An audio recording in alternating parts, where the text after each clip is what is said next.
Hello everyone, it's me, Team Mario C, and today we are back with another video on Hypixel Skyblock.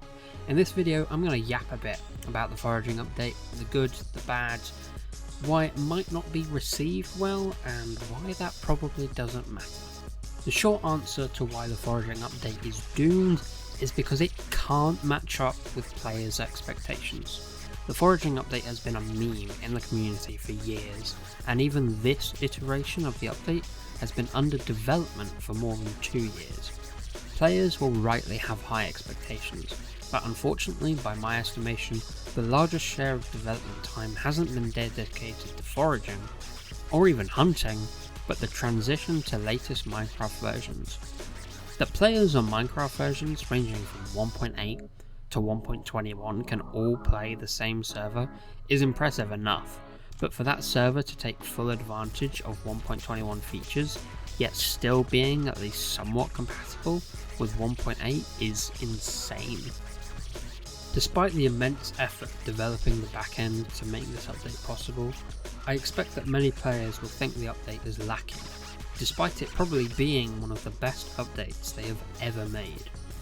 So that's the short of it. Foraging is doomed because the player base won't think it's good enough. Now, I want to discuss the update in a bit more detail, based on information from the multiple alpha releases, to get on the sense on at least what I think the update will actually be like.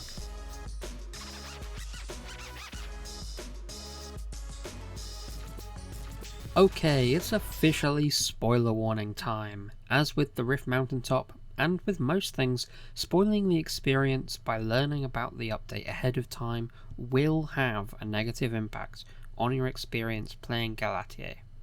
With this warning in mind, or if you have already learnt much of the secrets Galatier holds, let's discuss this update. First, the pros. This is quite the long list, but it's not exhaustive, which is what you'd expect from an update this large. Firstly, it's a foraging update. Let's talk about the foraging.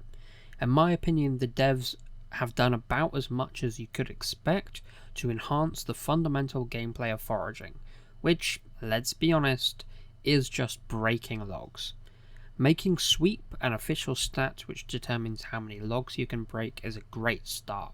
Tree toughness means that super high sweep values don't get out of hand, and tree styles add an element of strategy that doesn't feel too cumbersome. All of these changes make foraging feel unique, despite the expected comparison to tree mining or tree farming.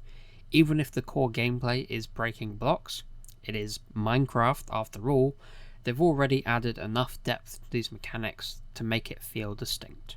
As to what you can get from cutting trees, well, the list is long, and I do mean long, including the hunting items, which we'll get to, the rare tree drops that have their own collections, and various armor and weapon upgrades.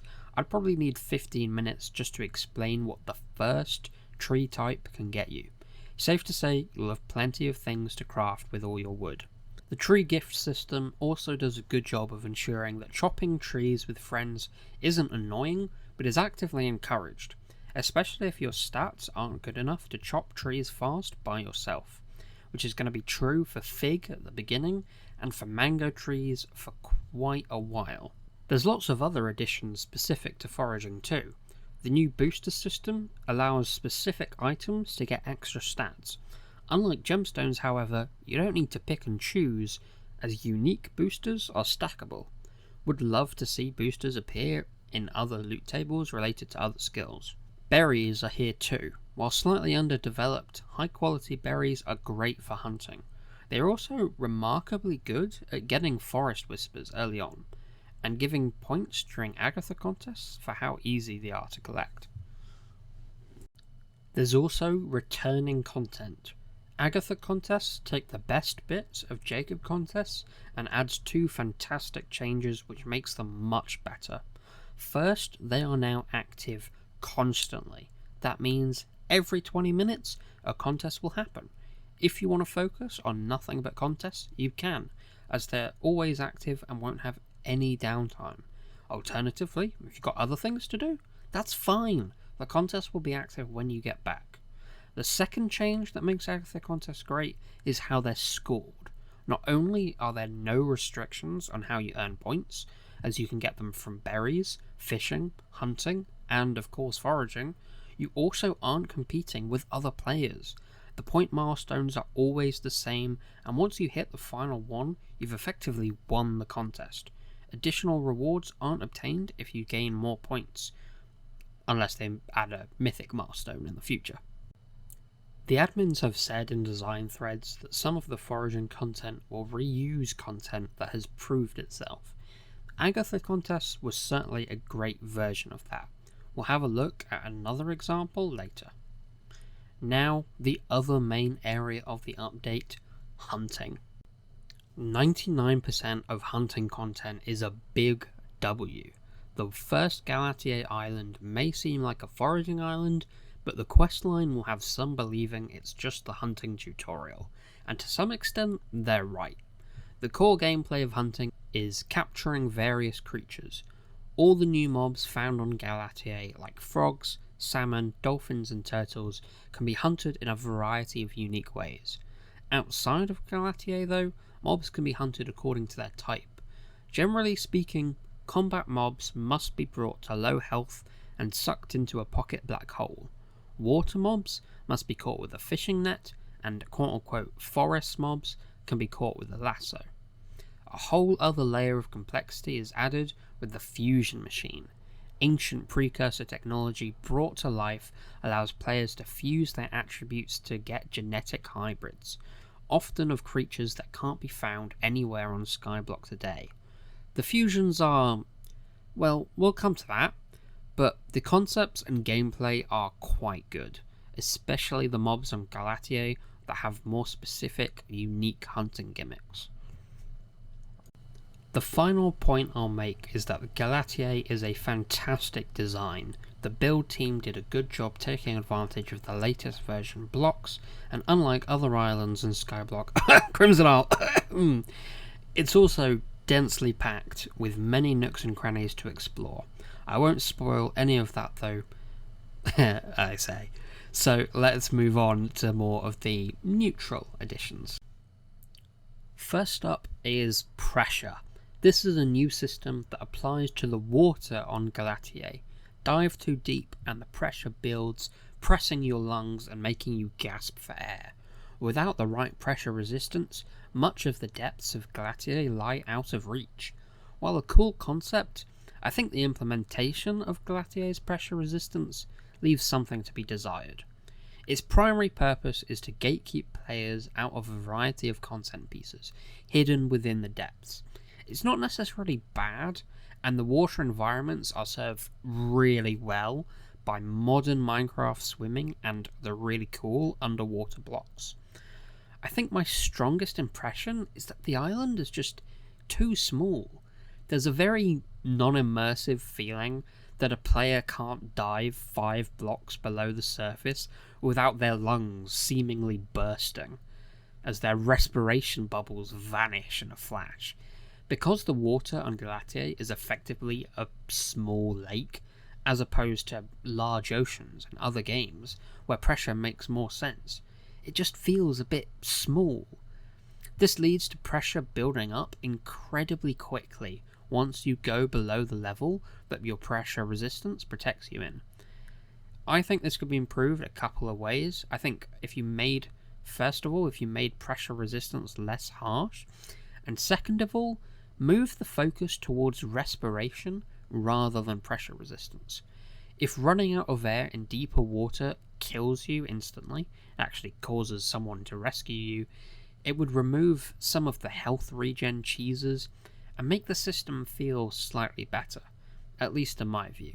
Fundamentally though, Galatier's waters are just too tiny to get me immersed in this mechanic.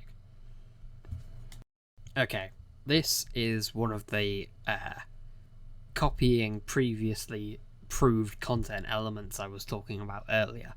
The Heart of the Forest. I've put Heart of the Forest in the neutral category. Unlike Agatha contests, which expand and improve upon Jacob contests, the Heart of the Forest appears to be about as close to a copy-paste as you could have expected, to the heart of the mountain. Stat names are different, but the placement of particular perks aligns so well with Heart of the Mountain, it's almost comical. This is mostly by design. Heart of the Mountain and Heart of the Forest offer much more defined avenues for progression versus other parts of Skyblock.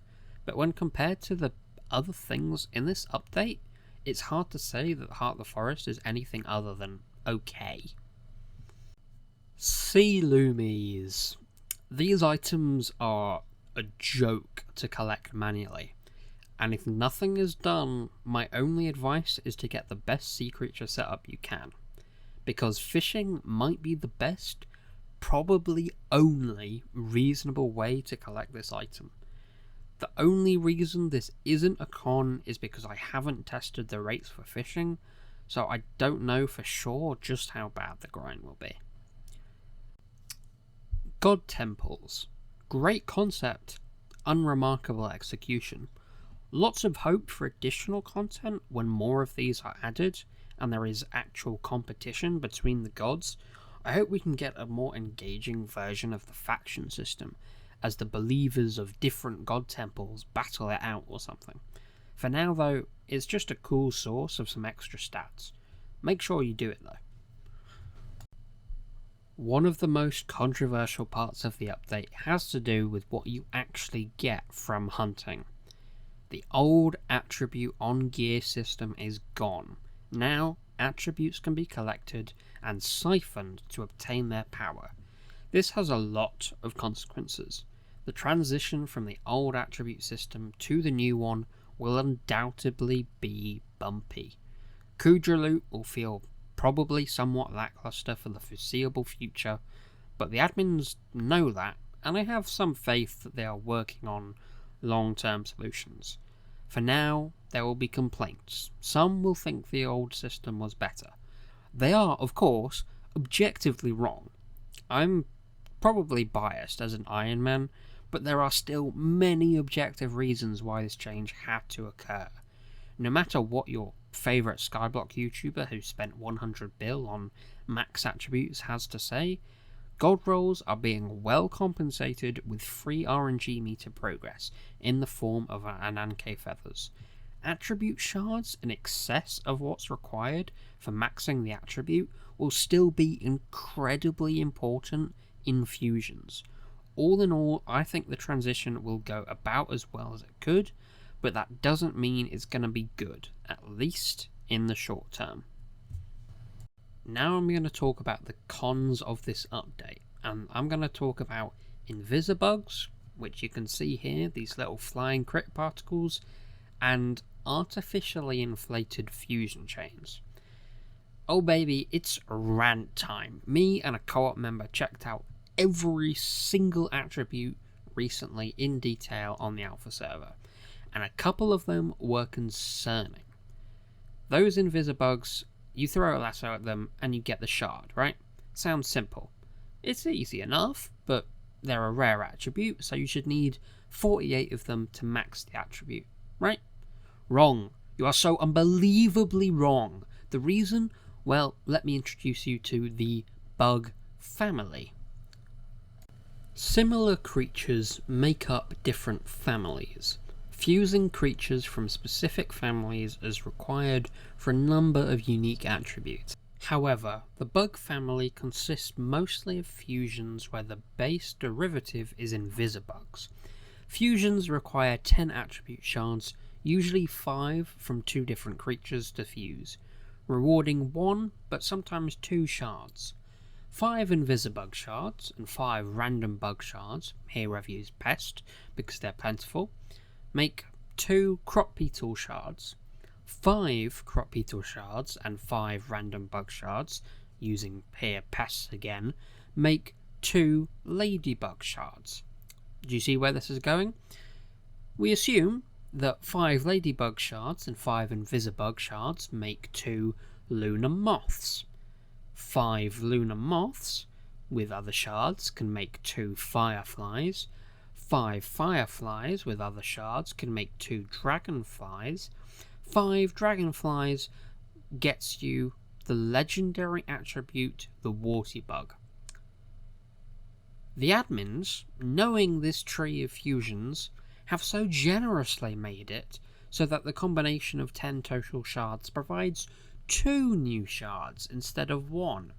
This means the exponential scaling is only slightly better, and after doing the maths you will realise that you need not a few dozen Invisibug shards, nor a few hundred, but literally thousands of Invisibug shards, not to mention even more pest shards. This is just a little something I found and wanted to bring up because it's a bit ridiculous. Another con is kind of tree styles. We need a better indicator. At the moment there are only 2 styles of cutting trees. Basically bottom to top for figs and top to bottom for mangroves. In future foraging islands, I worry that without any kind of visual indicator, tree styles are going to feel more annoying than a mini strategy. I think it'd be great if we saw trees with low toughness, but that are absolutely gigantic and have like multiple levels of branches. At the moment though, some QOL is definitely needed to make sure players are cutting properly, as it's really hard sometimes to tell what is a branch, what is a trunk, and what is a root. Last but certainly not least, the update isn't done. Despite being the foraging update, the reality is that Galatier now is just the dwarven mines of foraging. In accordance with Hypixel Skyblock's overarching design philosophy, all the core skills are likely to have 3 main islands, with foraging being no exception. The second and third islands are well into development, and once we see those, it will feel more like the foraging update is complete. To round off this video, I want to give some mentions to what I think the future of Hypixel Skyblock holds. Not only have the admins said they're aiming for Galatier Island number 2 to be this year, but a number of other updates are teased, especially in the Skyblock 2024 recap. The Great Glaciate Lake, Project Ironman W's, Foraging Part 2 and new Slayer content are potentially all in the lineup for the next 6 months. But even more than that, as new updates take better and better advantage of what modern Minecraft has to offer, mod developers will start building high quality packs designed for Skyblock in version 1.21. I expect that a majority of players will exclusively play Skyblock on 1.21 at least by the end of 2026. Despite the foraging update being doomed to fail given its nigh on unsurmountable levels of hype, the future of Skyblock as a whole looks incredibly promising. If they can continue to deliver high quality updates for the rest of this year, that gives players reasons to come back to Skyblock, and I think we might just see a new golden age for Hypixel Skyblock. As the dust settles, we can finally retire the meme of the foraging updates as we set out to explore the island of Galatier.